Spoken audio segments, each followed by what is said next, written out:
Mr. O'Connor. What is your real name? Malcolm X. Is that your legal name? As far as I'm concerned, it's my legal name. Have you been to court to establish that you are? I didn't have to go to court to be called Murphy or Jones or Smith. Excuse me for answering you this way. That's all right. If a Chinese person were to say his name was Patrick Murphy, you would look at him like he's insane, because Murphy is an Irish name, a European name, or the name that has a Caucasian or white background. And a yellow person, Chinese is a yellow man, and he has nothing to do or no connection whatsoever with the name Murphy. And if it doesn't look proper for a person who is yellow or Chinese to be walking around named Murphy or Jones or Johnson or Bunch or Powell, I think it would be just as improper for a black person or the so-called Negro in this country, as we're taught by the Honorable Elijah Muhammad to walk around with these names. And therefore he teaches us that during slavery, the same slave master who owned us put his last name on us to denote that we were his property. So that when you see a Negro today who's named Johnson, if you go back in his history, you'll find that he was once, his grandfather or one of his forefathers was owned by a white man who was named Johnson. If his name is Bunch, his grandfather was owned by a white man that was named Bunch. Would you mind telling me what your father's last name was? My father didn't know his last name. My father got his last name from his grandfather, and his grandfather got it from his grandfather, who got it from the slave master. The real names of our people were destroyed during slavery. Was there any line, any point in the genealogy of your family when you did have to use the last name, and if so, what was it? The last name of my forefathers was taken from them when they were brought to America and made slaves. And then the name of the slave master was given, which we refuse. We reject that name today. You mean you won't even tell me what your father's supposed last name was or gifted last name was? I never acknowledge it whatsoever. Let me ask you about the status of Elijah Muhammad. First of all, is he ill? I spoke to him today. He is in better health than he has been. He's suffering from asthmatic bronchitis. Is that why he didn't attend your rally on last Tuesday? Yeah, the only reason that he didn't attend was his ill condition, and the weather here, especially on that particular day, was of such nature that it would have been almost insane for him to come. Well, now, did you hold that meeting last Tuesday because it coincided with the general election, the primary election? I think if you study the history of Mr. Muhammad's work and religious work in this country, we've had our convention on February the 26th every year for, I think, the past 33 years. Well, now, while you don't care to discuss your former name or the name that the slave master gave to your antecedents, it is a matter of record that Muhammad's last name was Poole, Elijah Poole. No, that's the name that his slave master gave to his grandfather or great-grandfather, but that's not his name. Well, his mother and father thought when they called him Elijah Poole that was his name. They didn't know any better. Well, if they didn't know any better or not, they thought that was his name. Yes, sir, but sir... So what I'm trying to find out is when did he cease to be Elijah Poole and get to be Elijah Muhammad? In 1931, I think it was, in Detroit, he was taught the true history of our people and made aware at that time that he was wearing an English name, and by not being an Englishman, he looked out of place. And his teacher gave him the name that he's wearing today, Muhammad, Elijah Muhammad. All right, now when did he become what he purports to be in your literature, the son of Allah? I've never heard the Honorable Elijah Muhammad referred to as the son of Allah. The prophet of Allah. I've never heard him referred to as the prophet of Allah. What do you refer to him as? Messenger of Allah. All right, the messenger of Allah, and I appreciate the correction. Yes, I mean, he says that a prophet is somebody who predicts the future, and he's not predicting the future, whereas a messenger is someone who carries a message that has been given to him by one who authors that message. Why, now, who gave him the message, and to whom is it supposed to be delivered? Master W.F. Muhammad, the one who taught him, is the author of the message. He gave it to the Honorable Elijah Muhammad, which makes him the messenger.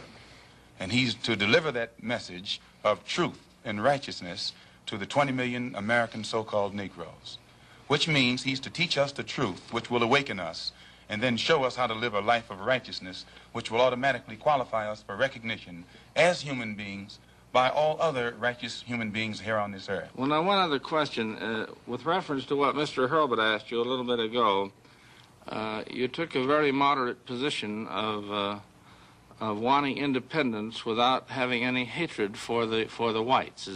Do I understand that correctly? Hatred is not involved in it whatsoever.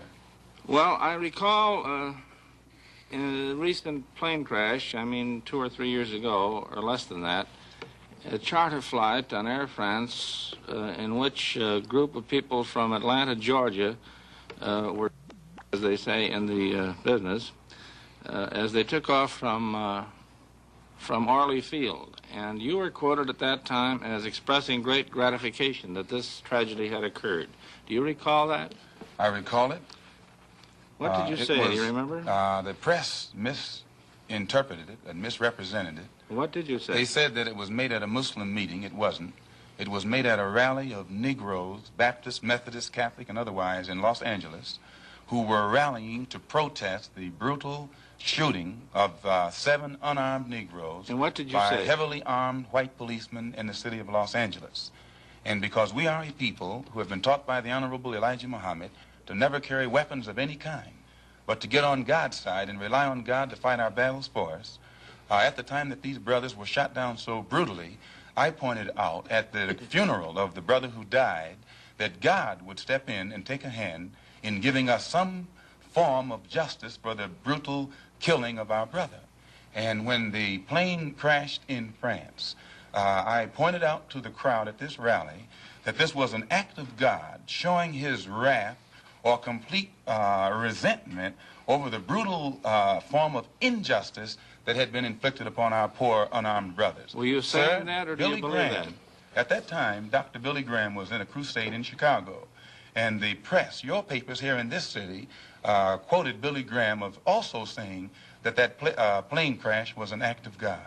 And if you take time to check the newspapers, I think that you'll find that this is correct. But no one thought that Billy Graham was so wrong when he attributed the crash of this plane to his God. But when we say that it come from our God, then we're looked upon as being, outrageous. I know, but you took the position that this was a matter of satisfaction to you for an injustice done against you, and I think that that's a trifle severe. We did not think that it was a coincidence that 120 of the whites on this plane came from the state of Georgia, a state that has the worst record in the history of America for the mistreatment of black people in this country. Worse than Mississippi? They maybe are a little less, Mississippi is a little less hypocritical today than Georgia, but both of them are still practicing the same thing. Now the whites in Georgia bite Negroes with a smile, whereas they used to bite them with a growl. But they're still being bitten, and we don't think that it is any worse to be bitten with a smile than it is to be bitten with a growl. Mr. Calvert. While we're on the subject of Mississippi, what is your organization's position of what happened in Mississippi in the past 6 months? Such as what?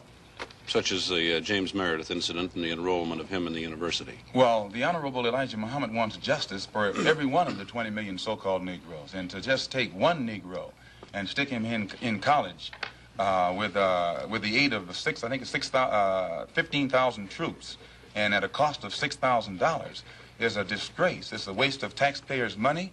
It's a farce. It's hypocrisy.